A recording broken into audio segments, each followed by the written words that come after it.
uma alegria bem grande recebê-la no nosso Bom de Ler Filosofia.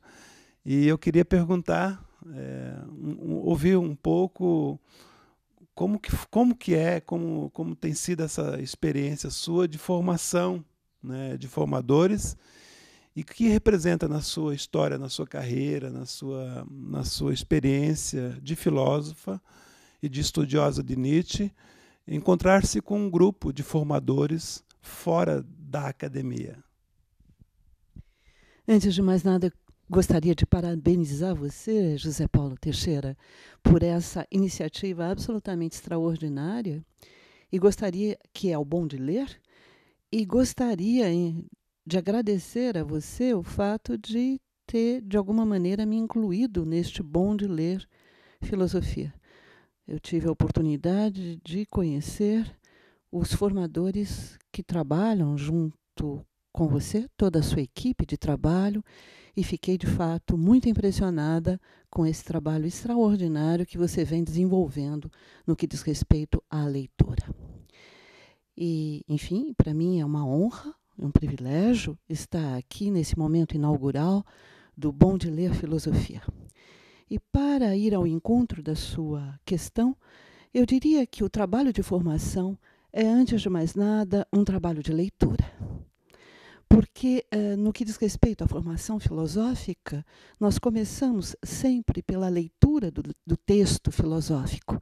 E ao ler o texto filosófico, mesmo que o estudante depois tome um outro rumo de vida, na verdade, nós procuramos dar a ele, já nos seus passos iniciais, os instrumentos para ler nas entrelinhas, para respeitar o texto, para, na verdade, não se interpor entre ele mesmo e o texto do filósofo. No fim das contas, se trata de um instrumental que o estudante poderá levar a vida toda consigo e poderá, inclusive, aplicar nos mais diferentes campos de atuação. Quando se lê um jornal, não ler o jornal de uma maneira ingênua, mas ler o jornal com um espírito crítico, com discernimento.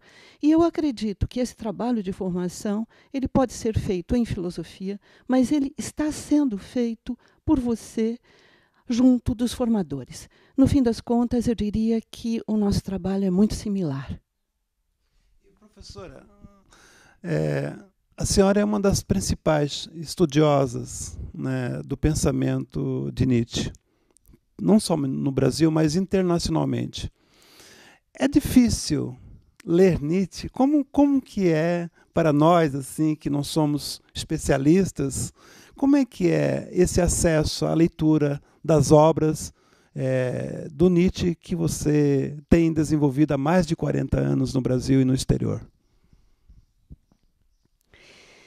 Bem, na verdade, Nietzsche é um pensador com que, enfim, de uma maneira geral, nós devemos sempre desenvolver um trabalho com muito cuidado, um trabalho reflexivo com muito cuidado, como nós dizíamos, respeito ao texto. Mas Nietzsche é um pensador que inspira ainda maiores cuidados.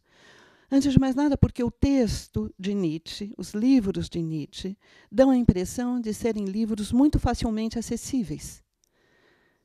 É como se Nietzsche seduzisse, antes de mais nada, pelo seu estilo, pela sua linguagem, e é como se ele falasse, escrevesse de tal forma que o leitor sempre tem a impressão de que, já numa primeira leitura, compreendeu o sentido do texto nietzschiano.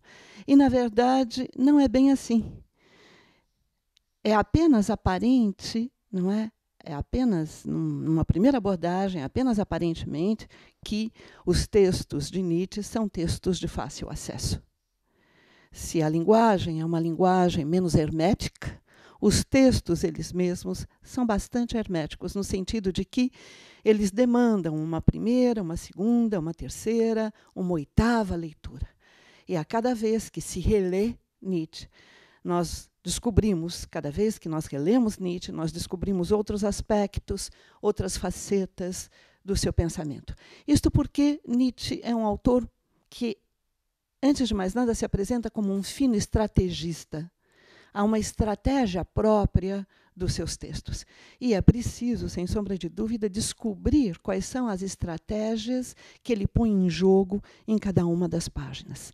E, no fim das contas, tudo isso, no meu entender, não é para desencorajar, ao contrário, porque Nietzsche entende que não há ponto de chegada para a reflexão, que nós sempre estamos a caminho.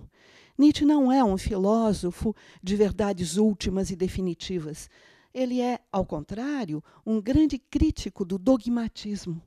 E justamente por essa razão, Nietzsche nos convida sempre mais e mais à reflexão e à leitura. Muito obrigado, professora. Então, com essa nossa conversa, nós estamos registrando o momento de criação do Bom de Ler Filosofia, que vai continuar na próxima série, com a presença do nosso escritor Cristóvão Tesa, numa outra página do Bom de Ler, que é o Bom de Ler Prosa e Poesia. E nós ficamos muito honrados que a senhora tenha sido a pessoa a nos ajudar a abrir a série Bom de Ler Filosofia nesse nosso 12 de setembro de 2014. Muito obrigado.